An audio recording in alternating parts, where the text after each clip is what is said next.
Mister Rao, आप कौन? हम म्युनिसिपल कॉर्पोरेशन से आए हैं। क्या बात है? आपने म्युनिसिपल कॉर्पोरेशन के रूल्स और रेगुलेशंस तोड़ के ये घर बनाया है। आइए देखिए, ये 1 फुट 8 इंच एक्स्ट्रा है। क्या? कमिश्नर के ऑफिस से ऑर्डर है इसे तोड़ने के लिए। क्या बकवास कर रहे हैं? 30 साल से तो ऐसा ही है, आज अचानक क्या हो गया? और एक नोटिस तक नहीं भेजा आपने? मैंने भेजा था, आपने लिया नहीं तो हम क्या करें? कब भेजा था नोटिस हमें काम करने आपने? दीजिए। वक्त है, ए, कार्रवाई बुलडोजर करने आगे का। ला।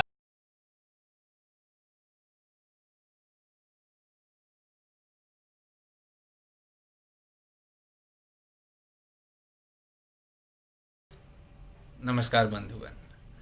तो जो अभी आपने वीडियो देखा है इस पे बात करेंगे, बट थोड़ा रुक के। उससे पहले मैं उन लोगों की बात करना चाहूँगा जो बार बार ये कहते हैं कि आप जीडीपी पे बात क्यों नहीं करते, जीडीपी पे बात क्यों नहीं करते। मेरे भी बहुत सारे दोस्त हैं जिन्होंने मेरे से ये सवाल पूछा कि तू उस पर क्यों नहीं बात करता। तो मैं उन लोगों को बस इतना बोलना चाहता हूँ कि यस, जीडीपी गिरी है, सवाल पूछना आपका हक है और आप उससे पूछिए, लेकिन जीडीपी क्या होती है, कैसे कैलकुलेट होती है, उसको भी समझना उतना ही ज़रूरी है। तो पहली चीज़, 2.5 महीने का लॉकडाउन लगा था। 2.5 महीने के लॉकडाउन में किसी ने कुछ ज़्यादा परचेजिंग की नहीं है तो जीडीपी अपने आप गिरनी थी। दुनिया के बाकी देशों की गिरी है, बट इससे मैं हमारे इधर की जो जीडीपी गिरी है उसको जस्टिफाई नहीं कर रहा हूँ। लेकिन मैं उन लोगों को गधा ज़रूर बोलूँगा जो इंडिया टुडे का दिया हुआ ग्राफ को शेयर कर रहे हैं, पोस्ट कर रहे हैं, बिकॉज उसमें 2 अलग अलग चीज़ों को कंपेयर किया गया है। जहाँ पर अमेरिका का ज़्यादा नुकसान हुआ है बट उसको भी इंडिया से कम करके ये दिखाया जा रहा है कि इंडिया वर्स्ट हिट है। ठीक है, वो भी अग्रीड। आपको सवाल पूछना है, पूछो। मेरा भी सवाल होगा, बट वो तब होगा जब नेक्स्ट क्वार्टर में भी अगर जीडीपी ग्रो करती हुई या ठीक होती हुई नहीं दिखी, तो तब मैं भी सवाल करने में आप लोगों के साथ जुड़ जाऊँगा। दूसरी चीज़ कि जो बोलता है कि जीडीपी से सिर्फ देश के इकोनॉमिक कंडीशन के मालूम पड़ता है कि इकोनॉमी कितनी अच्छी काम कर रही है, तो वो भी गधे हैं। क्योंकि जब इकोनॉमी की बात करते हैं तो वो 2 चीज़ों पे कंपेयर की जाती है, एक जीडीपी, दूसरा इन्फ्लेशन रेट। तो जब तक आप दोनों को नहीं समझोगे, दोनों की क्या रिलेशन है जिससे हम जीडीपी को अच्छा बोलते हैं, तो आप तब भी बेवकूफ़ हो। जो चमचे कांग्रेस के वो 10% की जीडीपी की ग्रोथ को दिखा रहे थे, वो ये बताना भूल जाते हैं कि तब 14% से इन्फ्लेशन रेट बढ़ रहा था। और इन्फ्लेशन रेट हमेशा जीडीपी से जब नीचे होता है ना, तभी इकॉनमी अच्छी होती है और हेल्दी होती है। तो ये याद रखना। तो जीडीपी पे तब बात करेंगे जब नेक्स्ट क्वार्टर के रिजल्ट्स आएंगे, तब मैं उसके ऊपर डिटेल में वीडियो बनाऊंगा। अब बात करते हैं दूसरे केस की, जो कि है रिया का केस। तो रिया का जो पिछली बार उसने आज तक को इंटरव्यू दिया था, उसमें तो उसने कहा था कि मेरा ड्रग्स से कोई लेना देना नहीं है, दूर दूर तक कोई संबंध नहीं है, मेरे को तो कुछ पता भी नहीं है, जो करता है वो सुशांत सिंह राजपूत ही उस चीज़ को हैंडल करता है। तब ना सारे लिबरल, जो सूडो लिबरल्स हैं, उन्होंने ये कहा था कि बेचारी देखो कैसी, कितना उसको बुरा फंसाया जा रहा है, क्या तो किया जा रहा है उसके साथ। बट जब उन्होंने ये बोला तो सीबीआई का रिएक्शन कुछ ऐसा था, मैं क्या करूं, फिर जॉब छोड़ दूं? उसके बाद जब रिया ने खुद ये कबूल लिया कि हाँ मैंने उसके लिए पैसे दिए थे, मैंने ख़रीदा था, बट मैंने अपने लिए नहीं ख़रीदा था, बट ड्रग पेडलिंग का उसने अग्री कर लिया, तब यही सीबीआई इन सारे सूडो लिबरल्स को बोल रही थी, हाँ भाई,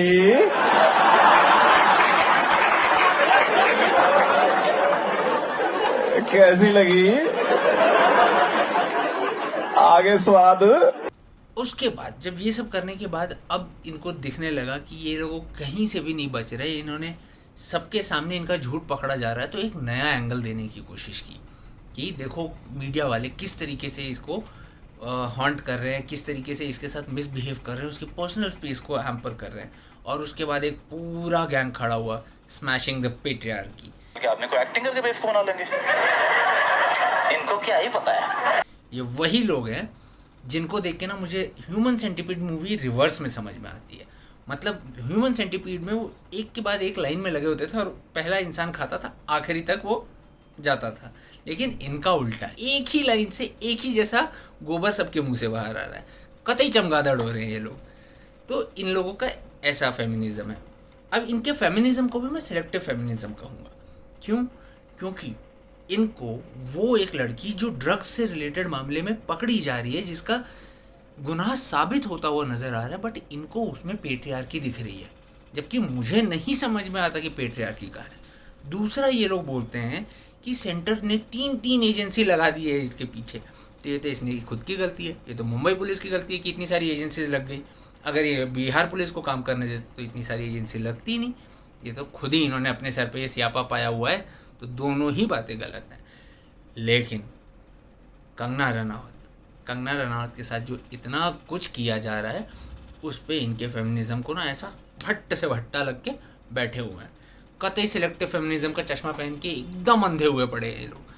अब कंगना के साथ जो हुआ है उसके बारे में बात करते हैं। तो अगर हम कंगना की जब बात करते हैं तो हमको कुछ एक चीज़ों को एक्सेप्ट करना पड़ेगा कि हाँ, कंगना भावनाओं में आके कई बार बड़बोलापन दिखा देती हैं, कुछ ज़्यादा ही बोल जाती हैं जितना उनको नहीं बोलना चाहिए।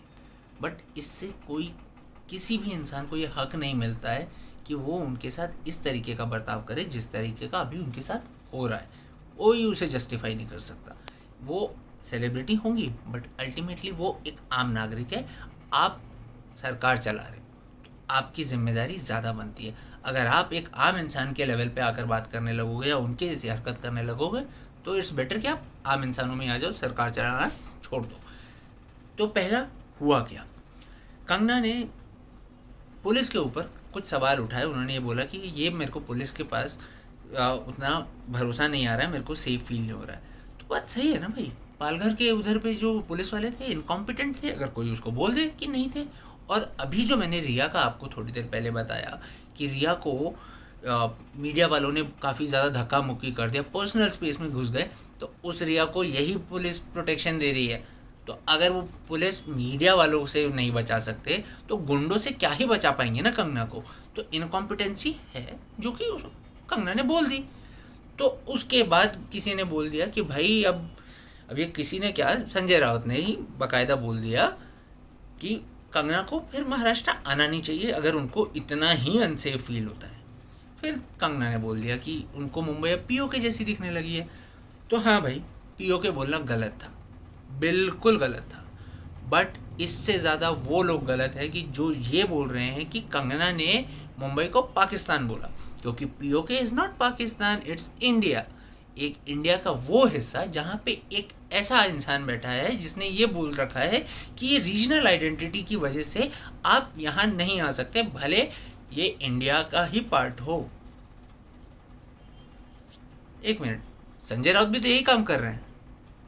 तो पीओके बोलना शायद सही भी हो, बट फिर भी मैं बोलता हूँ गलत है। इसके बाद दोनों तरफ से काफ़ी सारे वाद विवाद हुए, काफ़ी ज़्यादा उल्टा सीधा बोला गया। कंगना ने भी बोला कि मैं तो आ रही हूँ मुंबई, जो उखाड़ना उखाड़ लो। तो भाई इन्होंने लगाई बीएमसी, कंगना के जो ऑफिशियल कम रेजिडेंशियल प्रॉपर्टी थी उसको तोड़ दिया। और उसको जस्टिफाई करने वाले लोग आ रहे हैं। वो लोग ऐसी ऐसी बातें कर रहे थे कि इल्लीगल था, 2 साल पहले हमने नोटिस दिया था तो हम तो तोड़ सकते, इल्लीगल कंस्ट्रक्शन है, तोड़ने का पूरा हक रखते हैं। तो भाई अगर आप लोग ऐसी बात कर रहे हो ना तो पहले ये समझ लो कि 2018 में जिस प्रॉपर्टी पे नोटिस दिया गया था वो एक दूसरी प्रॉपर्टी है, एंड वो एक पूरी बिल्डिंग है, रेसिडेंशियल कॉम्प्लेक्स है जहाँ पे वो नोटिस गया हुआ है, ये अलग प्रॉपर्टी है। जिस दिन कंगना ने ये चैलेंज दिया मैं मुंबई आऊँगी, उसके अगले दिन उनके घर में जबरन घुसे, नापा तोला जो भी किया, उन्होंने इलीगैलिटीज़ निकाली, उसके अगले दिन उन्होंने नोटिस चिपकाया और उसके अगले दिन तोड़ दिया, सारे रूल्स रेगुलेशन को ताक पे रखते हुए।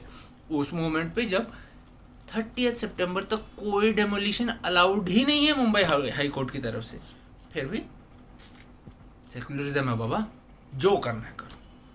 और इसके बाद भी कोई इनको फांसीवाद या फांसीवादी नहीं बोलेगा, क्योंकि ये सब चलता है।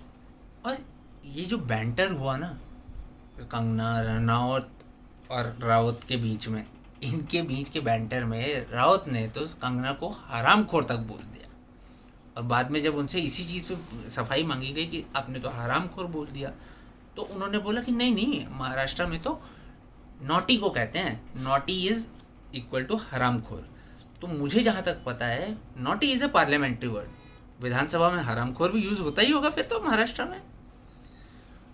उसके बाद जब कंगना का घर तोड़ा गया तो भाई परेशान होके उन्होंने भी रिप्लाई में बातें कर दी फालतू की। उन्होंने ऐसा बोल दिया कि ए उद्धव ठाकरे, आज मेरा घर टूटा है, कल तेरा घमंड टूटेगा। तो जो लोग हरामखोर को नॉटी बोलने से ओके हैं, जो इस चीज़ को जस्टिफाई कर सकते हैं, उन लोगों को मैं कंगना का ये स्टेटमेंट भी जस्टिफाई करके देता हूँ। अगर बोलना बुरा है तो हमारे देश में बहुत सारे गाने हैं, ए मालिक तेरे बंदे हम, ए मेरे वतन के लोगों, तो ए इज अ नॉर्मल वर्ड। दूसरी चीज़, महाराष्ट्र में मोस्टली लोग अपने से बड़े को भी तू बोलते हैं कि आई तुला कळत नाही का, तू समझत नहीं रे, तो तू ही बोलते हैं। तो मेरे को ये बताओ कि कंगना ने क्या गलत बोला। अब कंगना ने जो ये उद्धव ठाकरे को बोला है, इसकी वजह से ऐसा बोला जा रहा है कि अब उनके ऊपर सेडिशन का केस लगेगा, क्योंकि उन्होंने सीएम के बारे में उल्टा सीधा बोला, और सीएम मराठी प्राइड को दिखाते हैं, उसका सिंबल है। तो जहाँ तक मैं मानता हूँ, आधी से ज़्यादा ज़िंदगी मैंने भी महाराष्ट्र में निकाली है, तो अगर उद्धव ठाकरे मराठी सिंबलाइज करते हैं उसके प्राइड को, तो वो इस लेवल पे है। उससे कहीं ऊंचे लेवल पे बाला साहब ठाकरे हैं, और उससे कहीं ऊंचे लेवल पे वीर सावरकर है, और इनसे तो पता ही नहीं कितने ऊपर छत्रपति महाराज शिवाजी हैं। जब एक सो कॉल्ड कॉमेडियन है, उन्होंने छत्रपति महाराज शिवाजी के बारे में कुछ फालतू की बातें की, और उसकी वजह से लोगों के प्राइड को बुरा लगा, कुछ लोगों को बुरा लगा, उन्होंने उनको रेप थ्रेट्स दिए। और ये जो रेप थ्रेट्स देने वाले थे ना, ये टुच्चे लोग थे, कतई टुच्चे लोग। लेकिन इस टाइम पे कौन सपोर्ट करने आए? ये जो सेलेक्टिव फेमिनिस्ट की बात कर रहा था पहले, ये सारे कूद गए कि देखो कैसी बात कर रहे हैं, देखो कैसा फांसीवाद आ गया है, लोगों को कैसे थ्रेट किया जा रहा है। और उस कॉमेडियन ने सिर्फ इतना बोला कि मेरे को माफ़ी दे दो, मेरे से गलती हो गई, एंड बात ख़त्म, and I am okay with it. ऐसा होना ही चाहिए, अगर उन्हें गलती का एहसास हुआ तो ठीक है। बट आज जब कंगना के साथ रूलिंग पार्टी के लोग उसको मुंह तोड़ने की बात करते हैं, उसको हरामखोर बोलते हैं, उसके पोस्टर्स पे जूते मारने की कोशिश करते हैं, और जब वो एयरपोर्ट पे उतरती है तो भी घेराव करने की कोशिश करते हैं, तब ये सेलेक्टिव फेमिनिस्ट्स की ना आंखों पे वही सेलेक्टिव फेमिनिज्म, स्यूडो सेकुलरिज्म का चश्मा लग जाता है, और ये कतई अंधे हो जाते हैं। तो इनका तो छोड़ दो। दूसरी बात, वो जो राहुल गांधी है ना, जिन्होंने सबके सामने हक दिया था मोदी जी को, उन्होंने वीर सावरकर के बारे में ना जाने क्या क्या बोला है, कितनी ही घटिया बातें बोली हैं। लेकिन उसके बाद भी शिवसेना ने क्या किया, क्योंकि सरकार चलानी है, मराठी प्राइड जाए अड्डे में, किसको क्या लेना देना, सरकार बनाना ज़्यादा ज़रूरी है बाबा। और बाला साहेब ठाकरे की तो बात ही छोड़ दें। साहेब जो चीज़ें बोलते थे ना कि कांग्रेस कभी नहीं बनने दूंगा शिवसेना को, जिस दिन शिवसेना कांग्रेस बनेगी मैं ये पार्टी बंद कर दूंगा। जिस दिन जो सोनिया गांधी या कांग्रेस के सामने झुकता है, सर झुकाता, उसको क्या क्या नहीं बोला है बाला साहेब ने, वो बाबा छोड़ दो। मैं इतना बोल सकता हूँ कि आज एक बाप की ना आत्मा बहुत रोई होगी।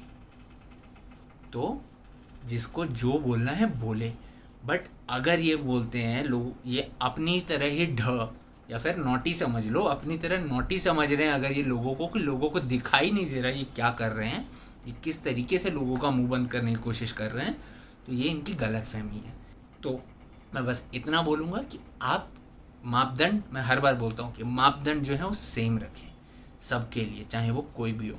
रिया के साथ जब वो लोगों ने, मीडिया वालों ने उस तरह का बर्ताव किया तो वो भी गलत था, लेकिन रिया चक्रवर्ती में इतनी हिम्मत नहीं हो कि वो मीडिया चैनल्स पे कोई केस कर सके, क्योंकि उसमें भी अगर आप लोग देखेंगे तो वो जो माइक्स है ना, वो कौन से चैनल जो सबसे ज़्यादा इनकी पूजा पाठ कर रहे थे उन्हीं के ज़्यादा हैं। दूसरी चीज़, सरकार जो मैं बोल रहा हूँ कि लोगों की आवाज़ दबाने की कोशिश कर रही है, इसका दूसरा बड़ा सबूत ये है कि रिपब्लिक मीडिया के एक रिपोर्टर को, उनके कैमरामैन को, और गधों ने तो उनके ओला ड्राइवर तक को पकड़ के 4 दिन की पुलिस कस्टडी में डाल दिया, रिमांड में ले लिया 4 दिन की।